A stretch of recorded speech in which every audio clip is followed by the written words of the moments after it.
Hello everyone, welcome back to my channel.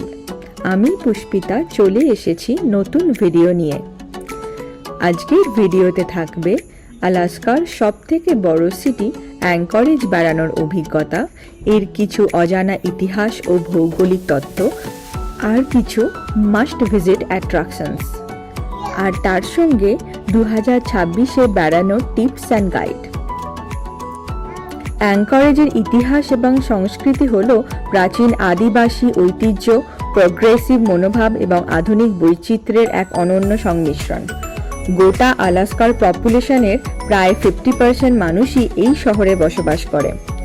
এই শহরটি দেনাইনা এলনেনা অঞ্চলে অবস্থিত, যা দেনাইনা আথাবাস্কান জনগোষ্ঠীর অ্যানসেস্ট্রাল হোমল্যান্ড।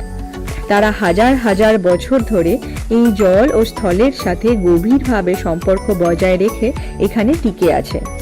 অ্যাঙ্করেজের অ্যাট্রাকশন বললে প্রথমেই বলতে হয় কেনাই ফিওর্ডস ন্যাশনাল পার্ক। এটা হলো এমন একটা বিস্ময়কর জায়গা যেখানে বরফের যুগ আজও থমকে আছে বলে মনে হয়। কেনাই পেনিনসুলার 6 লক্ষ একরেরও বেশি জায়গা জুড়ে বিস্তৃত এই পার্কের মেন অ্যাট্রাকশন হলো বিশাল হার্ডিং আইসফিল্ড। 700 বর্গ মাইলের এই সুবিশাল বরফের রাজ্য থেকে প্রায় 40টি গ্লেসিয়ার তৈরি হয়ে সমুদ্রের দিকে ধেয়ে চলেছে। হাজার হাজার বছর ধরে এই গ্লেসিয়ারগুলো পাহাড়ের বুক চিরে গভীর ও খাড়া ইউ আকৃতির ভ্যালি তৈরি করেছে, যা পরবর্তীকালে সমুদ্রের জলে পূর্ণ হয়ে তৈরি করেছে এই পার্কের নামধারী সেই ড্রামাটিক ফিওর্ডস। পার্কের দৃশ্যপটে স্নো হোয়াইট মাউন্টেন পিকস এবং নর্থ প্যাসিফিক ওশানের উজ্জ্বল টার্কুইজ ব্লু ওয়াটারে এক অপূর্ব কন্ট্রাস্ট লক্ষ্য করা যায়। যেহেতু এই অঞ্চলের বেশিরভাগ অংশই দুর্গম এবং সেখানে কোনো রাস্তা নেই, তাই অধিকাংশ পর্যটক নৌকা বা ক্রুজের মাধ্যমেই এই পার্কের সৌন্দর্য উপভোগ করতে পারেন। এই ট্যুরগুলো পর্যটকদের টাইড ওয়াটার গ্লেসিয়ারের একবারে সামনে নিয়ে যায়, যেখানে ব্লু আইসের বিশাল দেওয়াল থেকে মাঝে মধ্যেই বিশাল বরফখণ্ড প্রচণ্ড শব্দ করে সমুদ্রের বুকে ভেঙে পড়ে, যাকে বলে ক্যাভিং। এইরকম একটা ভয়ঙ্কর সুন্দর দৃশ্যর সাক্ষী হতে পেরে সত্যি গুজবাম্পস আসছিল। বরফের পাশাপাশি কেনাই ফিওর্ডস বন্যপ্রাণীদেরও একটা অভয়ারণ্য। এখানে একই দিনে দেখা যেতে পারে যেসব প্রাণীদের, তারা হলো সামুদ্রিক প্রাণীর মধ্যে হামব্যাক হোয়েল, অর্কা, আর বরফের চাইয়ের ওপর বিশ্রামরত অবস্থায় হারবার শিল এবং প্লেফুল কিউট সি অটার্স।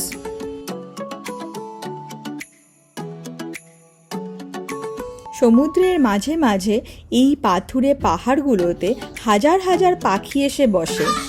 এদের মধ্যে অন্যতম হলো পাফিন এবং উঁচুতে বসে থাকা বল্ড ইগল।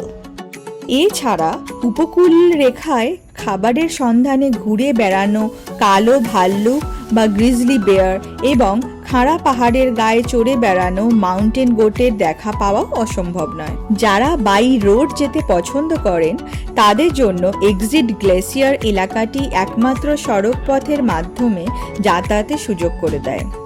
এখানে গ্লেসিয়ারের একদম পাশ দিয়ে হাঁটতে পারা যায় এবং চ্যালেঞ্জিং হার্ডিং আইসফিল্ড ট্রেইল ধরে ওপরে উঠে হাইকার্সদের অল টাইম ফেভারিট সেই ব্রেথ টেকিং ভিউ দেখতে পাওয়া যায়, যা দেখে মনে হবে আপনি পৃথিবীর একদম শীর্ষে দাঁড়িয়ে আছেন।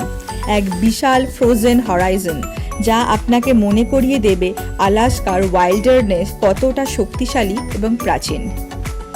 চলে যাচ্ছি পরের অ্যাট্রাকশন, সিওয়ার্ড হাইওয়ে। এটা হলো একটা must visit place in anchorage. 127 মাইলের এই হাইওয়েটা হলো নিপুণ ইঞ্জিনিয়ারিং আর নেচারের এক অনন্য সংমিশ্রণ, যা USDA forest service scenic byway, Alaskan scenic byway এবং অল আমেরিকান রোড হিসেবে মর্যাদা পেয়েছে। অ্যাঙ্করেজ থেকে দক্ষিণে প্রথম 50 মাইল পর্যন্ত এই রাস্তাটি একদিকে চুগাজ মাউন্টেন রেঞ্জের খাড়া পাহাড় এবং অন্যদিকে টার্নাগেইন আর্ম, যেটা গালফ অফ আলাস্কার সঙ্গে কানেক্টেড। এই ফিয়র্ডসের মাধ্যমে এরই মাঝখান দিয়ে একটি সরু পথ ধরে এগিয়ে গেছে, যেখানে বিরল বোট টাইড বা জোয়ারের বিশাল ঢেউ তৈরি হয়। সেই ঢেউ এতটাই বিশাল যে আর্ম পেরিয়ে রাস্তা অবধিও চলে আসে কখনো। এরপর এই হাইওয়ে ধরে কেনাই পেনিনসুলার গভীরে প্রবেশ করার পর এই রাস্তার দৃশ্যপটের কোস্টাল ড্রামা থেকে আলপাইন সৌন্দর্যের ট্রান্সফরমেশনটা ছিল ভীষণই স্পেল বাইন্ডিং। এই হাইওয়েটি শুধু একটি রাস্তা নয়, এটা যেন একটা লিভিং ল্যান্ডস্কেপ, যেখানে নানা বন্য প্রাণী সহ বরফে ঢাকা পাহাড়ের ভাঁজে ঝুলে থাকা গ্লেসিয়ার দেখতে পাওয়া যায়। আলাস্কার এই র অ্যান্ড আনটাচড বিউটি সিওয়ার্ড হাইওয়ের প্রতিটি মাইলকেই ব্রেথ টেকিং করে তোলে। এই রাস্তার ওপর কিছু বিশেষ অ্যাট্রাকশনস হলো বেলুগা পয়েন্ট। সিওয়ার্ড হাইওয়ের ওপর এই ভিস্তা পয়েন্টগুলোতে গাড়ি পুল ওভার করে বেলুগা দেখার জন্য সবাই ওয়েট করে থাকে। পরের অ্যাট্রাকশন আলাস্কা রেল রোড। এটা হলো আলাস্কার ক্লাসিক কোস্টাল ট্রেন, যেটা প্রতিদিন অ্যাঙ্করেজ থেকে সিওয়ার্ডের উদ্দেশ্যে যাত্রা করে। এটি এমন দুর্গম বন্য প্রকৃতির বুক চিরে যায় যেখানে কোনো রাস্তা নেই। যাত্রাপথে আপনি একদম কাছ থেকে হিমবাহ এবং পাহাড়ের খাড়া দেওয়াল দেখতে পাবেন, যা গাড়িতে করে দেখা অসম্ভব। তবে পিক সিজনে এই ট্রেনের টিকিট মিনিমাম 3 মাস আগে বুক করা হাইলি রেকমেন্ডেড। পরের অ্যাট্রাকশন চুগাজ ন্যাশনাল ফরেস্ট। এটা হলো আলাস্কার একটা বিশাল বড় এবং ইউএসের second largest national forest. Seward highway থেকে অ্যাক্সেসিবল এবং প্রায় 5.5 মিলিয়ন একর জায়গা জুড়ে বিস্তৃত এই ন্যাশনাল ফরেস্টটার মেন কয়েকটা অ্যাট্রাকশনস হলো বিশাল রেন ফরেস্ট ল্যান্ডস্কেপ, গ্লেসিয়ার্স, বিশাল water lands, Kenai Peninsula, Gulf of Alaska coastline. এই ন্যাশনাল ফরেস্টটাও hiking, biking, kayaking, wildlife viewing এর জন্য প্রসিদ্ধ। পরের অ্যাট্রাকশন চুগাজ স্টেট পার্ক। আলাস্কার বিশাল বড় একটা অ্যাক্সেসিবল স্টেট পার্ক। এর স্টানিং সিনারি ছাড়া অন্যতম মেন কয়েকটা অ্যাট্রাকশনস হলো jelly fish, flat top mountain. এই পার্কটাতে হাইকিং বা বাইকিং করে গ্রিজলি বিয়ার, মুজ সহ আরও অনেক ওয়াইল্ড লাইফের দেখা পাওয়া সম্ভব। এটা ক্যাম্পিংয়ের জন্যও খুব ভালো একটা স্পট। পরের অ্যাট্রাকশন ফ্ল্যাট টপ মাউন্টেন। প্রায় 3510 ফুট পিক বিশিষ্ট চুগাজ স্টেট পার্কের অন্তর্গত এই মাউন্টেনটি আলাস্কার মোস্ট ক্লাইম্বড মাউন্টেন হিসেবে খ্যাত। এই জায়গাটার ট্রেল হেড থেকে breathtaking panoramic view of Anchorage city, Denali ও চুগাজ মাউন্টেন এই জায়গাটাকে একটা মাস্ট ভিজিট প্লেসে পরিণত করেছে। পরের অ্যাট্রাকশন ম্যাটানুস্কা গ্লেসিয়ার। এটা আলাস্কার largest roadside glacier. Anchorage থেকে মাত্র 2 ঘন্টা ড্রাইভের দূরত্বে গ্লেন হাইওয়ের ওপর অবস্থিত এই অ্যাক্টিভ গ্লেসিয়ার, যেটা প্রতিদিন প্রায় 1 ফুট করে এগোতে থাকে। এই গ্লেসিয়ার অ্যাক্সেস করতে হলে ট্যুর বুক করা মাস্ট। গাইডেড ট্যুর ছাড়া গ্লেসিয়ার আইসের ওপর হাঁটা বা হাইক করা বা যে কোনো রকমের অ্যাক্টিভিটি করা স্ট্রিক্টলি প্রহিবিটেড। চলে যাচ্ছি পরের অ্যাট্রাকশনে ওয়াইল্ড লাইফ কনজারভেশন সেন্টার। এটা হলো আলাস্কার একটা বিশাল অভয়ারণ্য, যেখানে অরফ্যান্ড এবং ইনজিওর্ড অ্যানিমেলদের এনে রাখা হয় এবং তাদের ট্রিটমেন্ট করা হয়। এখানে যে সমস্ত বন্য প্রাণীদের দেখা যায় তাদের মধ্যে উল্লেখযোগ্য হলো grizzly bear, moose, bison, elk, caribou, fox, coyote, arctic fox ইত্যাদি। এই কয়েকটা মেন অ্যাট্রাকশন ছাড়াও আরও বেশ কিছু অ্যাট্রাকশনস অ্যাঙ্করেজকে টুরিস্টদের কাছে জনপ্রিয় করে রেখেছে। সেগুলো আমরা কভার করতে পারিনি কারণ হাতে আমাদের সময় খুব কম ছিল। এগুলোর নাম এবং ডিটেলস আমি ডেসক্রিপশন বক্সে দিয়ে দিয়েছি, চাইলে আপনারা দেখে নিতে পারেন। চলে যাচ্ছি পরের অ্যাট্রাকশনে, ভ্যালডেজ। এটা অ্যাঙ্করেজ থেকে অল্প দূরে অবস্থিত একটা সিটি, যেটা এর গোল্ড রাশ অরিজিন, 1964 ভয়ঙ্কর আর্থকোয়েক আর এক্সটন অয়েল স্পিলের জন্য প্রসিদ্ধ। এই সিটিটার অসাধারণ সিনিক বিউটি ছাড়াও গ্লেসিয়ার, কায়াকিং, ফিশিং, ব্যাককাউন্ট্রি স্কিইং ইত্যাদি অ্যাক্টিভিটিসের জন্য টুরিস্টদের কাছে বেশ জনপ্রিয়। চলে যাচ্ছি পরের অ্যাট্রাকশন, ওয়ারিংটন গ্লেসিয়ার। ভ্যালডেজের খুব কাছে আলাস্কার চুগাজ মাউন্টেনের অন্তর্গত এই ভ্যালি গ্লেসিয়ারটা হলো হাইলি অ্যাক্সেসেবল ফ্রম অ্যাঙ্করেজ। এই গ্লেসিয়ারটার রোড সাইড ভিউ, খুব short hike, easy available parking আর রেস্টরুমের জন্য এটা ট্যুরিস্টদের কাছে একটা জনপ্রিয় স্টপ।